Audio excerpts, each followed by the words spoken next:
Sometimes a marriage dies long before anyone files the paperwork. Sometimes it dies in a kitchen while one person still thinks they're fixing the sink. Claire stood 3 feet away from me when she said it. I need independence, Ethan. Her voice carried the same calm tone she used ordering groceries or confirming dentist appointments. No anger. No tears. That almost made it worse. I tightened the pipe beneath the sink until the wrench bit into my palm. Water dripped once onto the cabinet floor.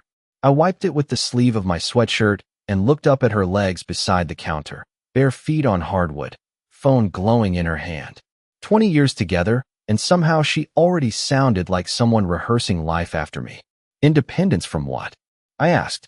She folded her arms slowly. From routines. Expectations.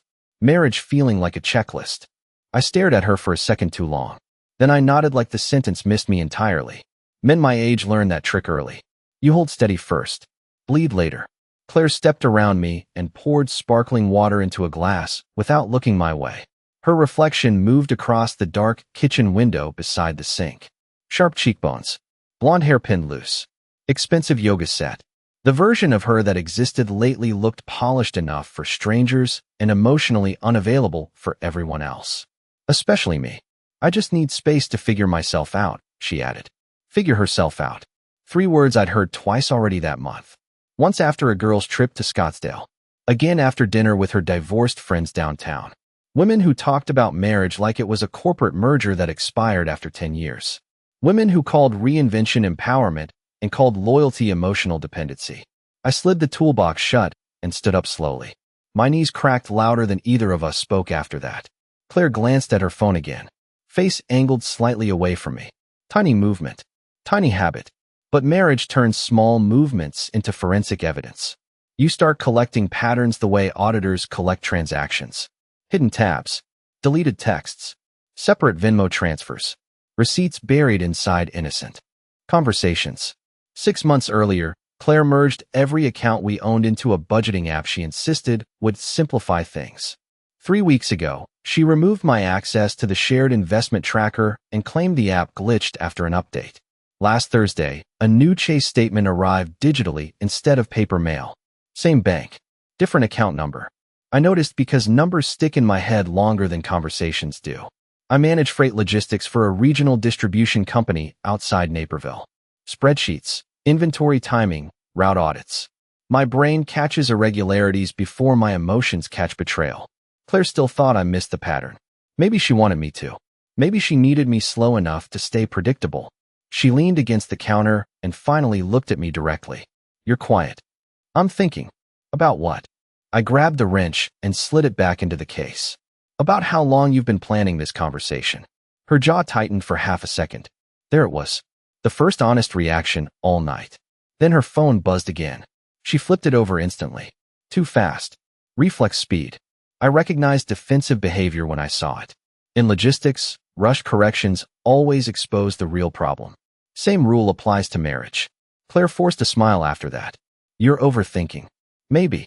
But people preparing exits always accuse the other person of paranoia before they move money, rewrite narratives, and secure leverage.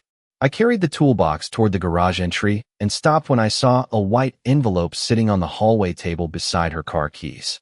Gold embossed lettering in the corner. Harrison and Cole Family Law. Claire noticed my eyes land on it. And for the first time that night, she looked nervous. I spent the next 3 days acting like a man trying to save his marriage while quietly auditing its collapse. Claire kept moving through the house with polished efficiency, coffee in hand every morning, laptop open at the kitchen island by 7, conference calls scheduled down to the minute. She still kissed my cheek before leaving for work. Light contact. Professional energy. The kind of affection flight. Attendants give nervous passengers before turbulence. Meanwhile, I started tracking details the same way I tracked freight discrepancies at work. Timestamps. Transfers. Behavioral shifts. Patterns tell the truth long before people do.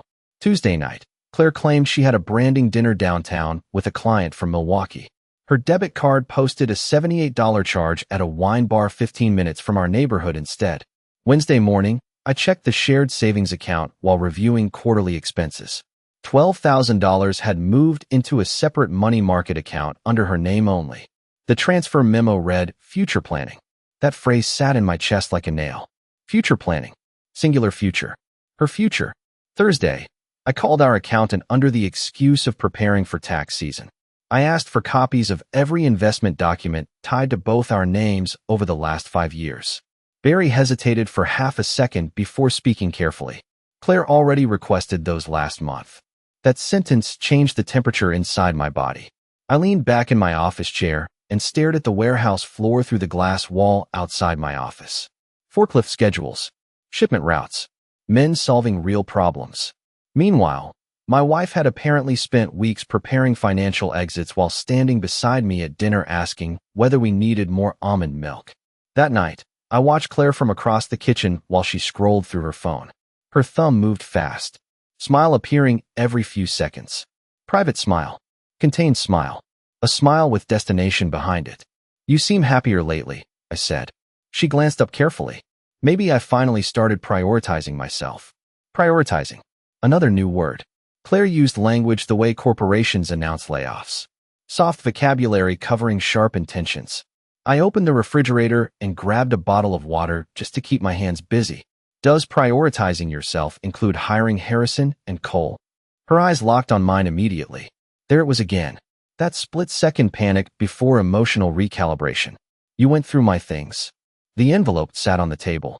Beside my car keys. She crossed her arms. Defensive posture. Closed shoulders. I spoke to an attorney because I needed information. About divorce. About options. Options. Another corporate word. Another bloodless substitute for truth. I nodded slowly like I was processing inventory counts instead of my marriage dissolving in real time. Claire stepped closer then, voice softer now. Ethan, this does not mean I am leaving tomorrow. That sentence almost made me laugh. People preparing evacuation plans always say evacuation is hypothetical. I slept 4 feet away from her that night, staring at the ceiling while numbers kept circling through my head. Home equity, retirement accounts, brokerage balances, exposure percentages. Illinois courts split long-term marriages aggressively when preparation starts early enough. Claire already knew that, which meant someone coached her. Around 2 in the morning, her phone lit up on the nightstand beside her. One message preview flashed across the screen before it dimmed again. I only caught 6 words. He still has no idea. Then Claire reached for the phone so fast it looked rehearsed. After that message, I stopped searching for innocence and started mapping strategy. Claire still believed emotions would keep me slow. That assumption became my advantage.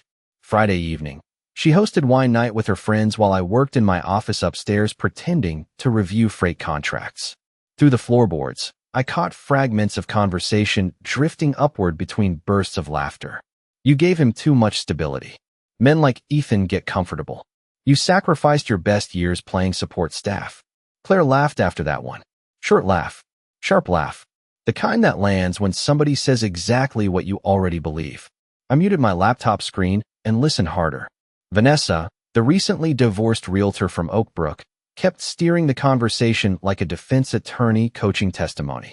Women stay trapped because they confuse loyalty with fear. Another round of agreement followed. Then Claire spoke again, quieter this time. I spent 20 years building a life around somebody else's routine. That sentence hit harder than the lawyer envelope. Because I knew the truth underneath it. I built my routines around her. Every promotion I turned down happened because Claire wanted stability near Chicago. Every overtime shift funded her graduate program. Every investment account carried both our names, while my retirement contributions stayed conservative to support her consulting business during slow quarters. Men like me make sacrifices quietly. Then one day somebody rewrites the story and calls your sacrifice emotional oppression. I opened our financial dashboard again while their voices carried through the vents. 3 retirement accounts, joint brokerage, home equity line. Claire had already begun restructuring small things around the edges. Subscription changes, mailing preferences, beneficiary updates, tiny administrative cuts, death by paperwork. My stomach tightened when I opened the shared American Express account. 2 charges from a downtown restaurant appeared under pending transactions. One dinner for $418. Another 2 nights later for $312. Claire told me she attended networking events both evenings. Maybe she did. But married women preparing escape plans usually sharpen image management before separation. Expensive dinners, new wardrobe purchases, reinvented social identity. Divorce starts emotionally long before signatures arrive. Around 10:30, I walked downstairs for water. Conversation stopped for half a second when I entered the kitchen. Everybody smiled too quickly afterward. Claire sat cross-legged on a bar stool holding red wine, while Vanessa leaned beside her scrolling through apartments on a real estate app. I recognized the screen instantly. Downtown Naperville luxury rentals. One-bedroom units. Concierge buildings. Fresh start fantasy packaging. Vanessa smirked first. Claire deserves a place that finally feels like hers. Claire glanced toward me carefully before taking another sip. I am just exploring options. There was that word again. Options. I grabbed a bottle from the refrigerator and twisted the cap slowly. Seems expensive for curiosity. Vanessa laughed like she already won. Something. Freedom costs money, Ethan. I looked directly at Claire after that. So does underestimating people. Silence spread across the kitchen table for exactly 2 seconds. Tiny moment. Tiny fracture in momentum. Vanessa broke eye contact first. Claire looked unsettled for the rest of the night. That mattered more than any argument. Around midnight, after her friends left, Claire went upstairs to shower and left her laptop open beside the couch. I stared at the screen for a long time before touching it. Then I opened her browser history and found a bookmarked folder labeled Starting Over. Inside sat apartment listings, divorce articles, and one PDF titled Illinois Asset Division Strategy for Long-Term Marriages. But the last saved document froze my hand over the trackpad. It was a scanned consultation summary from Harrison and Cole. And across the top, beneath Claire's name, sat another name listed under associated party involved. Daniel Mercer. I spent Saturday morning building a timeline. Once I saw Daniel Mercer's name attached to Claire's legal consultation, emotion stopped driving the car. Process took over. I sat at my office desk with 3 monitors open and mapped 6 months of transactions across our joint accounts. Restaurant charges, hotel reward points, mileage reimbursements from Claire's consulting firm. Patterns formed fast once I stripped away excuses. Daniel Mercer worked as a senior brand strategist for one of Claire's biggest clients in Chicago. Married once. Divorced 2 years earlier. High income. Downtown condo. LinkedIn profile polished like a campaign ad. His company reimbursed him for travel dinners the same nights. Claire charged upscale restaurants to our American Express card. Parallel expenses. Matching zip codes.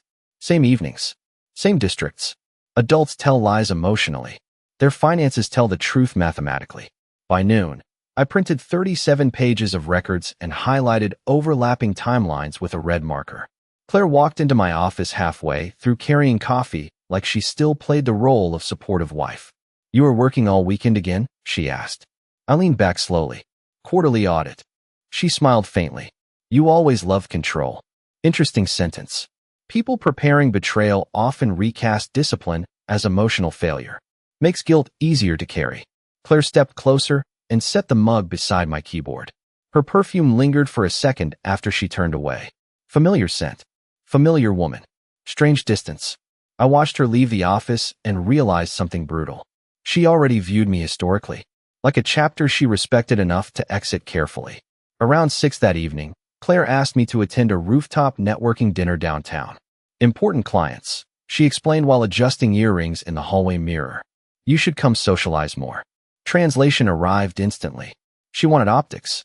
Stable husband beside her while she built a separate emotional life behind the curtain. I wore the charcoal suit she bought me for our 15th anniversary. Funny how clothing survives longer than marriages.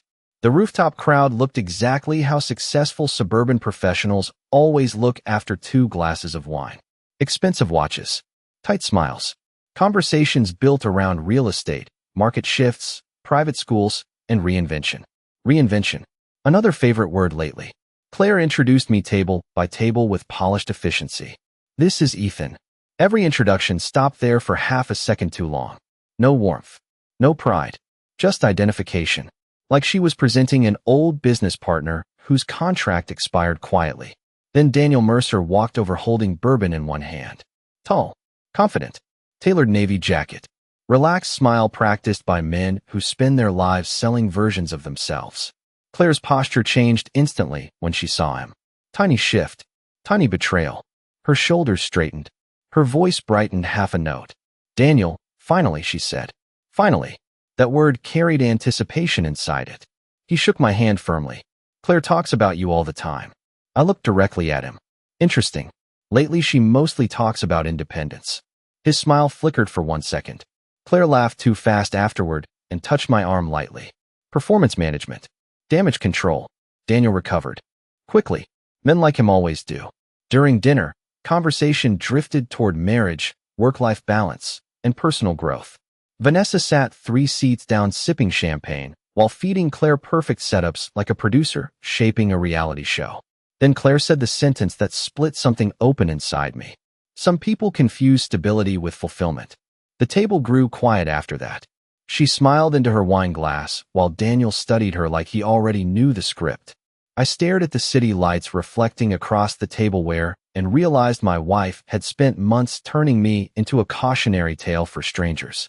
Then my phone vibrated beneath the table. One new email. Sender, Harrison and Cole Family Law. Subject line, financial disclosure request regarding Claire Walker. I opened the email from Harrison and Cole in the restroom stall of a steakhouse, while Claire laughed upstairs beside Daniel Mercer. Strange place to watch your marriage turn into a legal case file. The message carried formal language wrapped around calculated aggression. They requested full disclosure of retirement assets, stock positions, bonus structures, deferred compensation, and property valuations tied to my employer. Claire had already filed preliminary consultation paperwork 3 days earlier. Aggressive timeline.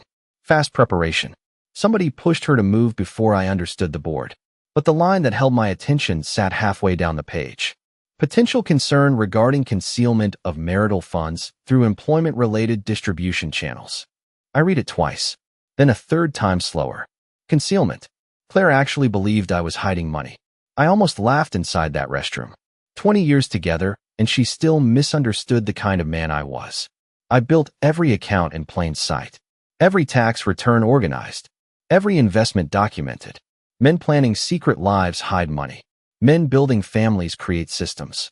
But somebody had poisoned her thinking enough to frame me like an opponent before the first filing even started. I walked back upstairs calmer than before. That surprised me. Anger burns fast. Clarity lasts longer. Claire glanced at me.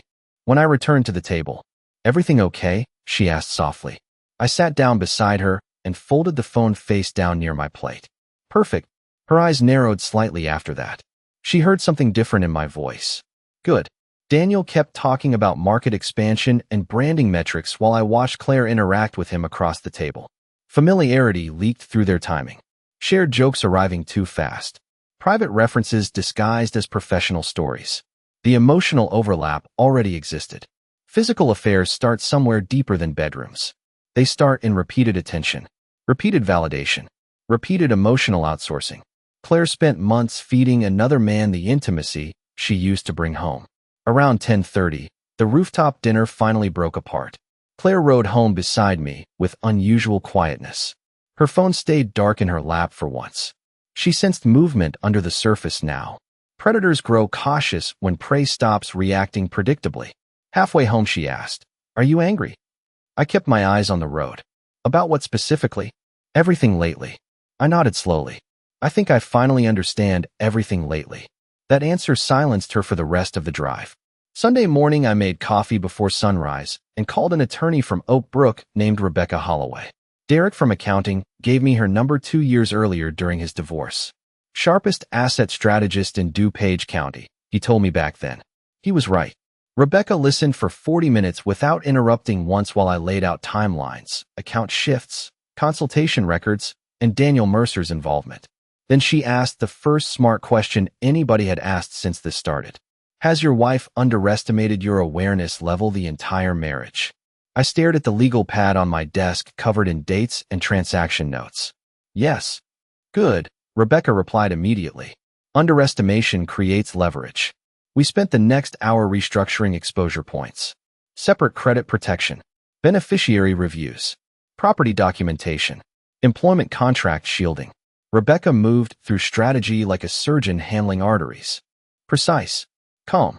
ruthless without raising her voice. Before ending the call, she gave one final instruction. From this point forward, stop reacting emotionally inside the marriage. Observation creates advantage. I already understood that. What I did not understand came an hour later when Rebecca emailed her preliminary findings. Attached at the bottom sat a screenshot pulled from publicly available court records involving Daniel Mercer's previous divorce. Cause cited by his ex-wife. Inappropriate relationship with a married coworker during active marriage counseling. Same pattern. Same playbook. Same man. But the detail that tightened my chest sat beneath the filing date. Daniel's divorce finalized exactly 11 days before Claire opened her separate account. Once I understood the pattern, I stopped trying to save the marriage and started preparing my exit with the same discipline I used managing seven-figure logistics contracts. Emotion creates noise. Structure creates leverage. Monday morning, I transferred my direct deposit into a newly opened personal account Rebecca approved over the weekend. Clean move. Legal move. Necessary move. Then I updated every retirement beneficiary connected solely to my employment package. Claire still had access to shared investments and joint savings, but the future pipeline feeding those accounts changed direction quietly. Rebecca instructed me to document every adjustment in writing. Transparency wins in court, she said. Surprises win strategy. I followed both rules.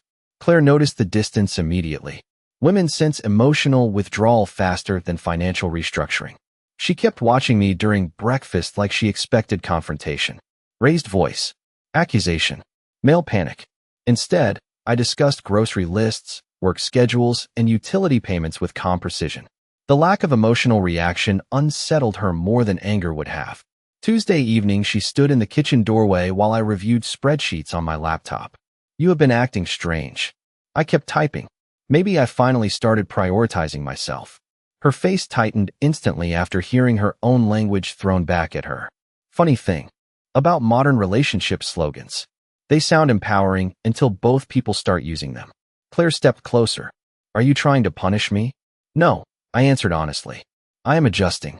That word landed harder than any insult. She stayed quiet after that. Around midnight, while Claire slept upstairs, I sat in my office reviewing company emails when a message from our regional vice president hit my inbox. Chicago leadership planned restructuring inside the Midwest distribution division. One sentence near the bottom caught my attention immediately. Potential executive placement opportunity available in Denver pending relocation. 6 months earlier, I would have deleted that email without hesitation because Claire hated the idea of leaving Illinois. That night, I stared at the message for almost 20 minutes. Then I replied with 3 words. Interested. Let us discuss. Wednesday morning, Claire left early for a client meeting downtown.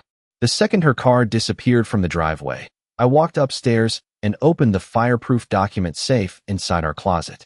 Marriage changes the meaning of shared space. Every drawer becomes intelligence gathering once trust collapses. Inside the safe sat passports, property deeds, tax returns, and a thin blue folder I had never seen before. Claire labeled it Personal Growth. The title alone almost made me laugh. Inside sat printed apartment listings, handwritten budgeting plans, solo travel ideas, and counseling notes from a therapist named Dr. Melissa Grant. I flipped through pages slowly until one sentence stopped me cold. Claire expressed frustration that Ethan remains emotionally stable despite increasing detachment strategies. I read it twice. Detachment strategies. Clinical language. Planned emotional withdrawal. Suddenly, every cold dinner, every delayed text, every manufactured distance made sense. She had been running emotional experiments inside the marriage while I still thought we were drifting naturally. Another note sat clipped near the back.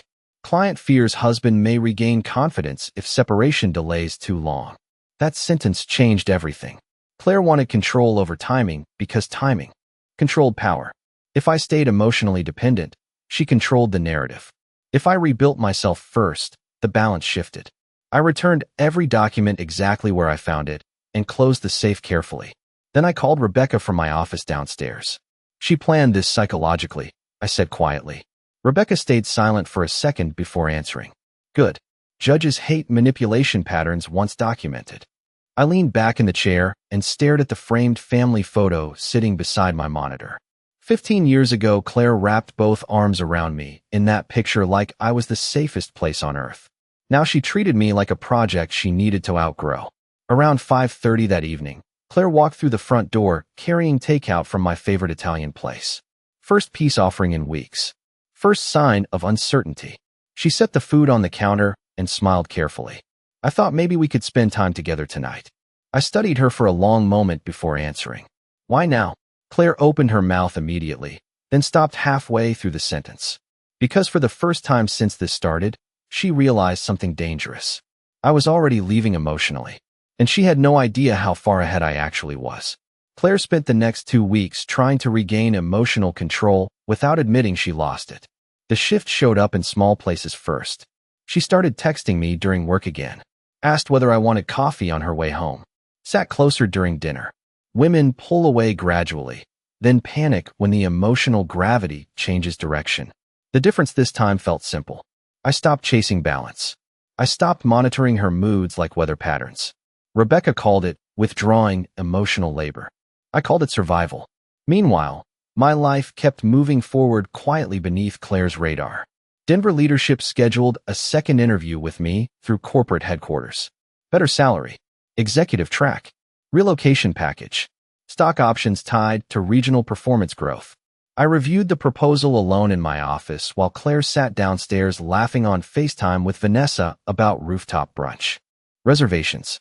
Strange thing about emotional betrayal. Eventually, the person betraying you grows careless because they assume your identity froze in place. Claire still saw me as the stable husband orbiting her decisions. She missed the fact that I had already started building a life she no longer controlled.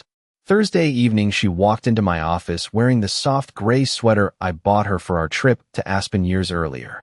Strategic nostalgia. Emotional repositioning. You have been distant lately, she said carefully. I kept reviewing spreadsheets from the Denver proposal without looking up. Maybe I finally learned how. That answer hit harder than she expected. Claire stepped closer and leaned against the desk. You are acting like I already left. I closed the laptop slowly after that. You did leave, Claire. You just kept sleeping in the same house afterward. Silence stretched between us. Real silence. Heavy silence. Her eyes shifted away first. Then came the line I knew would arrive eventually. You are overreacting about Daniel. Interesting how people confess emotionally before they confess factually. I studied her face for several seconds. I never accused you of anything. Claire crossed her arms immediately. Defensive posture again. There is nothing going on. Maybe that sentence held technical truth. Maybe physical lines remained uncrossed. At that point, the distinction barely mattered. Affairs begin wherever loyalty ends. You opened separate accounts 11 days after his divorce finalized, I said evenly. That timing feels impressive. Her face drained instantly. Tiny loss of color. Tiny fracture in control. You went through my personal documents. You turned our marriage into a legal strategy before I opened a single drawer. Claire stepped back like the room suddenly shifted beneath her feet. Good. Let her feel uncertainty for once. I needed options, she whispered again. Same word. Same shield. I stood up slowly and grabbed the Denver proposal folder from my desk. You keep talking like independence means freedom from consequences. She stared at the folder in my hand. What is that? An opportunity. Where? I held her eyes for the first time in weeks without emotional hesitation. Colorado. The silence afterward felt different. Fear entered the room finally. Real fear. Claire moved toward me fast after that. You would seriously leave? I almost smiled hearing her say the word leave, like abandonment suddenly mattered now that she risked experiencing it herself. You spent months preparing for a future without me, I answered calmly. I finally respected your vision. She looked shaken for the rest of the night. Around midnight, after Claire went upstairs, my phone buzzed with a new email from Rebecca. Subject line. Urgent. You need to see this before tomorrow. Attached below sat 3 screenshots pulled from Claire's deleted cloud backup. One showed hotel reservations in Chicago under Daniel Mercer's corporate rewards account. Another showed a drafted apartment lease with only Claire's name listed. But the third screenshot froze me completely. It was a message Claire sent Vanessa 3 nights earlier. I need to secure the house before Ethan realizes how replaceable he actually is. That message ended something inside me permanently. Replaceable. After 20 years of mortgages, overtime shifts, canceled promotions, emergency room visits with her father, late nights building retirement accounts, and every quiet sacrifice husbands make without applause. Claire reduced me to an obstacle sitting between her and a curated future. The strange part was how calm I felt afterward. Rage burns hot. Disappointment freezes cold. I slept 4 straight hours that night for the first time in months. Friday morning, I met Rebecca in her office carrying a banker's box full of financial records, property documents, investment summaries, and printed screenshots from Claire's cloud backup. Rebecca reviewed everything with sharp efficiency while highlighting key leverage points across a yellow legal pad. "Your wife planned narrative positioning before legal filing," she said. "That matters." I sat across from her watching downtown Oak Brook move behind the office windows while she outlined the strategy Claire tried building quietly. Emotional distancing, financial preparation, third-party influence, property positioning, potential spousal support leverage through image management. Rebecca tapped the screenshot containing the word replaceable. "This changes negotiation dynamics immediately." "How?" I asked. She leaned back calmly. "Because now we prove intent instead of confusion." Around noon, I signed relocation acceptance paperwork for Denver. Executive Regional Operations Director. 17% salary increase. Corporate housing package for 6 months. Equity participation tied to Midwest expansion. My hands stayed steady the entire time. Funny how quickly a man rebuilds once he stops begging for emotional permission to exist. I spent the weekend preparing quietly. Opened a private moving account. Secured temporary housing downtown Denver near the corporate office. Scheduled movers under my personal credit line. Rebecca filed preliminary asset protection responses Monday morning before Claire even served official paperwork. Timing matters in war disguised as divorce. Tuesday evening, Claire came home carrying tension all over her face. She kept checking her phone while pacing through the kitchen pretending to organize groceries. Finally, she looked at me directly. "Did you hire a lawyer?" There it was. Panic entering the system. I closed my laptop slowly. "You hired one first." "That was precautionary. Mine is strategic." Her expression shifted immediately after hearing that word. Strategic. She finally understood the board had changed sides. Claire walked closer, lowering her voice. "You are blowing this completely out of proportion." I almost smiled hearing that sentence after months of manipulation, secret planning, emotional withdrawal, and hidden financial positioning. Betrayal always sounds smaller once consequences arrive. "You tried securing the house before I understood the game," I answered calmly. "That feels proportional." Her face lost color again. She realized I knew far more than she expected. "You went through my private messages? You discussed replacing me while sleeping beside me." Silence spread between us like cracked ice. Then something surprising happened. Claire's confidence finally broke. Tiny cracks at first. Wet eyes. Uneven breathing. Fear replacing superiority. "Ethan," she whispered carefully. "This was never supposed to go this far." That sentence almost impressed me. People reveal everything once panic outruns performance. I stood up slowly and grabbed the folder sitting beside my desk. Denver relocation documents rested neatly inside. "You wanted independence," I said quietly. "You just assumed I would stay available while you explored it." Claire shook her head fast after that. "I never wanted to lose you." But her actions spent months saying otherwise. Wednesday morning, I left before sunrise for a 3-day executive transition meeting in Denver. Claire texted me 6 times before noon. Then 12 more messages arrived overnight. Different tone now. Softer. Emotional. Urgent. The same woman who once studied detachment strategies suddenly sounded terrified of distance. I answered none of them. By Thursday evening, I stood inside my new corporate apartment 30 floors above downtown Denver reviewing finalized separation terms Rebecca emailed earlier that afternoon. Fair split. Clean structure. Minimal exposure. Maximum distance. Then my phone rang again. Claire this time.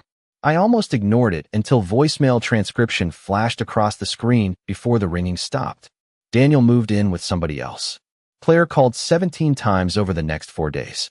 Voicemails stacked one after another while I sat inside conference rooms reviewing expansion plans, staffing projections, and distribution contracts across Colorado and Utah.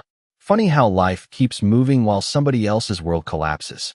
3 months earlier, I woke every morning measuring emotional temperature inside my marriage. Now I spent 14-hour days building something that belonged entirely to me. Denver suited me faster than I expected. Cleaner thinking, better sleep, quieter mind. Distance exposes truth with brutal efficiency. Claire finally stopped sounding defensive by the fifth voicemail. The edge disappeared first, then the pride, then the performance. By the final message, only fear remained. I made mistakes, Ethan. Please call me. Mistakes. Another soft word people use when consequences finally arrive at their door. Rebecca finalized our separation agreement 2 weeks later. Efficient process. Fair division. Claire received substantial assets. Half the equity from the Naperville house, investment distributions, and enough liquidity to start over comfortably. I never tried destroying her financially. Revenge built through cruelty poisons the person carrying it. I wanted peace more than punishment. That difference mattered. The last document required physical signatures, so I flew back to Illinois for one final meeting at Rebecca's office downtown. Claire sat at the conference table when I walked in wearing a cream sweater and almost no makeup. She looked smaller somehow, less certain. The confidence that once filled every room around her had drained away quietly. Divorce strips illusions from both people eventually. She stared at me for several seconds before speaking. You look different. I pulled out the chair across from her calmly. I feel different. That answer hurt her more than anger would have. Rebecca reviewed paperwork while Claire kept glancing toward me like she searched for traces of the old husband who used to absorb every emotional shock without moving. That version of me stayed buried somewhere behind Denver skylines and signed contracts. Halfway through the meeting, Claire suddenly lowered the pen and whispered, Daniel was seeing 2 other women the entire time. I nodded once. I know. Her eyes lifted fast. You knew? Men like him follow patterns. Claire looked down at the paperwork after that, jaw tightening while embarrassment spread across her face. For the first time since this started, she finally understood the scale of her miscalculation. She traded certainty for attention, stability for validation, loyalty for temporary excitement packaged as independence. Rebecca stepped out briefly to retrieve additional copies, leaving both of us alone in the conference room. Claire stared at her wedding ring resting beside the papers for a long moment before speaking again. I thought I needed freedom. I leaned back quietly. You needed appreciation. You just search for it in dangerous places. Tears filled her eyes instantly after hearing that. Real tears this time. No strategy behind them. No positioning. Just grief arriving late. Why did you stop fighting for us? She asked softly. That question hung between us heavier than the legal paperwork scattered across the table. I studied her face carefully before answering, because some truths deserve precision. Because I realized I was fighting to stay loved by somebody already planning life without me. Claire broke eye contact immediately after that. The room stayed silent for several seconds while downtown Chicago moved beyond the glass walls outside. Finally, she whispered the question I knew waited underneath every other conversation since this began.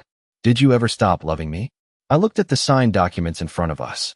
20 years reduced to signatures, percentages, and exit terms. Then I met her eyes one last time. No, I said calmly. I stopped abandoning myself trying to convince you to love me correctly. Claire cried quietly after that while I signed the final page. No yelling. No dramatic ending. Just truth landing where excuses used to live. I stood up, buttoned my jacket, and walked toward the door while Rebecca returned carrying the finalized copies. Claire's voice stopped me right before I reached the hallway. Ethan, I turned once. She looked smaller than I had ever seen her. I really thought you would always stay. I nodded slowly because that sentence explained everything wrong with our marriage better than any lawyer or therapist ever could. That was your biggest mistake. Then I walked out carrying nothing except my car keys, my future, and one lesson every man eventually learns the hard way. The moment somebody starts treating your loyalty like guaranteed access, your silence becomes the only power they never saw coming.